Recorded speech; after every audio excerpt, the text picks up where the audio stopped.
Hi everyone, எல்லாம் நல்லா இருக்கீங்களா? சாப்பிட்டீங்களா? இறைவனின் சாந்தி சமாதானம் அனைவரும் நிலவட்டுமாக.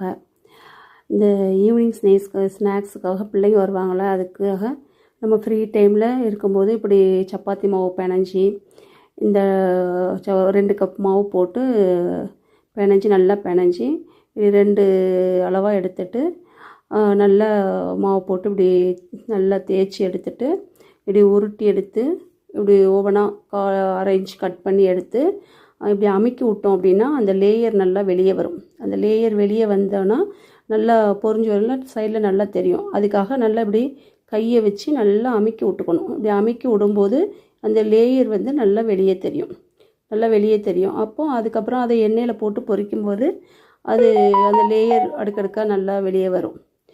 இப்படி நல்லா எண்ணெயில் போட்டு பொரித்து எடுத்துட்டு அதை கொஞ்சம் சூடாக இருக்கும்போதே அந்த இதில் போட்டுறணும், சீனிப்பாகில் போட்டுறணும். சீனிப்பாகு ரெடி பண்ணி சைடில் வச்சுட்டு அந்த சூடில் போட்டோன்னா இது நல்லா உறிஞ்சிரும். நல்லா உறிஞ்சி ஆனால் கிறிஸ்பியாக இருக்கும். நல்லா அது கிறிஸ்பியாக இருக்கும், மொறுன்னு இருக்கும். ஈவினிங் ஸ்நாக்ஸ்க்கு பிள்ளைகளுக்கு நீங்கள் செஞ்சு வச்சிங்கன்னா சாப்பிடுவாங்க.